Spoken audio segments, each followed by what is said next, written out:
आज का vlog start कर रही हूँ। आज 9 नवंबर की सुबह है और बच्चे छुट्टी पर हैं, तो सोचा कि मैं इन लोग को चॉकलेट रोल बना के खिलाऊँ। तो मैं बस डबल रोटी इसमें लेनी होती है। थोड़ा सा आपसे रेसिपी शेयर करती हूँ। ताज़ा डबल रोटी आप लोग लीजिएगा, क्योंकि फ्रिज की रखी हुई डबल रोटी जो होती है ना, वो भुरभुरी सी हो जाती है, तो सही तरह से रोल नहीं हो पाती।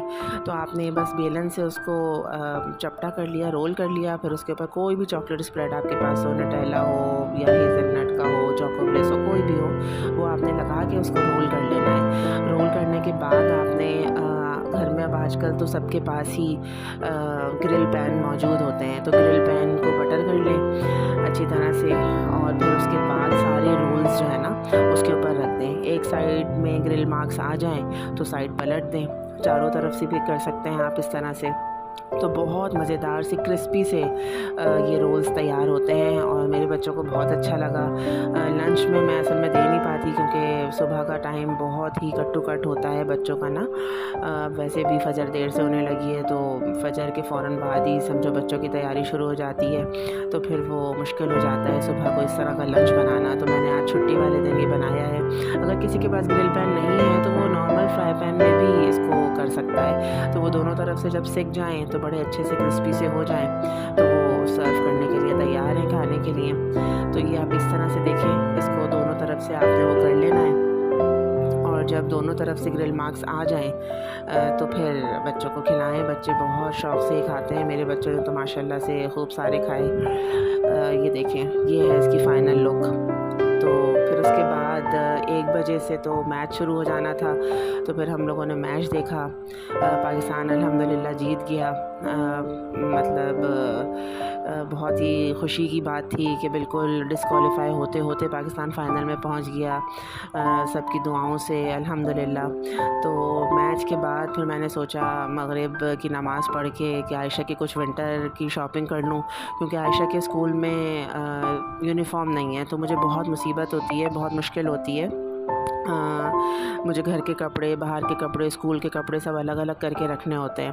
तो फिर मैं एक्सपो स्टोर चली गई थी, मेरे घर से पास ही है। यहाँ पे 40% सेल भी लगी हुई है, पहले भी मैंने व्लॉग में दिखाया था आपको। तो फिर मैंने वहाँ से आयशा के ये 5 सूट ख़रीदे थे। अब इसमें ये है कि कुछ सूट्स जैसे इसमें कोई टैग नहीं लगा हुआ, ये एग्जिस्ट का टैग लगा हुआ है, ये बिल्कुल न्यू अराइवल है।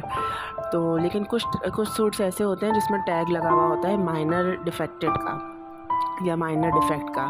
तो वो सूट्स आप अगर टैग देख लें तो उनसे पूछ भी सकते हैं आप, लेकिन बहुत ही माइनर सा डिफेक्ट होता है, और इन्हीं सूट्स पे डिस्काउंट लगा होता है, ठीक है, 40%, 30%, 20%। और ये माइनर, बहुत ही माइनर डिफेक्ट्स होते हैं, वो आप आँख से देख भी नहीं सकते। जैसे हल्का सा कहीं से रंग फेड होगा या कोई छोटी सी सिलाई निकली हुई होगी, तो इस तरह से होते हैं ये। लेकिन ये होता बहुत अच्छा कपड़ा है, सारा एक्सपोर्ट क्वालिटी होता है, ये बाहर जा रहा होता है, तो इसलिए ये हल्का सा भी डिफेक्ट बर्दाश्त नहीं करते और इसको फिर ये यहीं रोक लेते हैं और बाहर नहीं भेजते। तो इसलिए ये एक्सपो स्टोर नाम भी इसीलिए पड़ा है, क्योंकि एक्सपोर्ट क्वालिटी होता है सारा। अब ये देखेंगे, ये वाला जैसे मैंने सूट लिया आयशा का, ये मस्टर्ड, इसके साथ मैंने ये ट्राउज़र लगाया।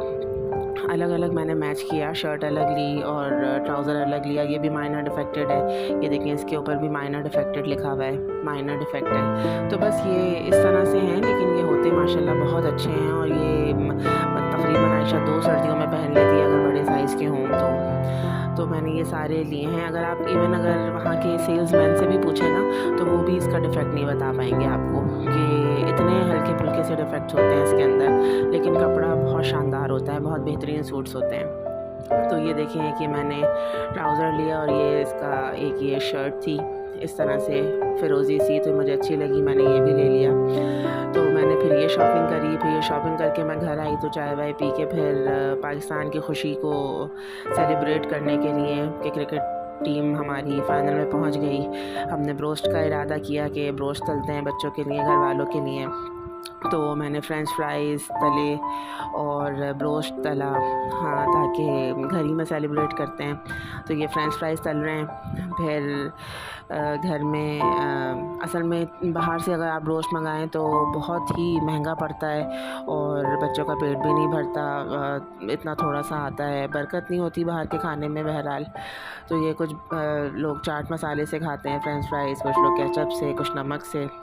ये सब चल रहा है तो तलते तलते में ही ख़त्म हो जाते हैं। फिर मैंने ब्रोस्ट तला, ये फ़ाइनल लुक अभी आपको दिखाती हूँ। तो इस तरह से 9 नवंबर हमने सेलिब्रेट किया, पाकिस्तान की खुशी सेलिब्रेट की।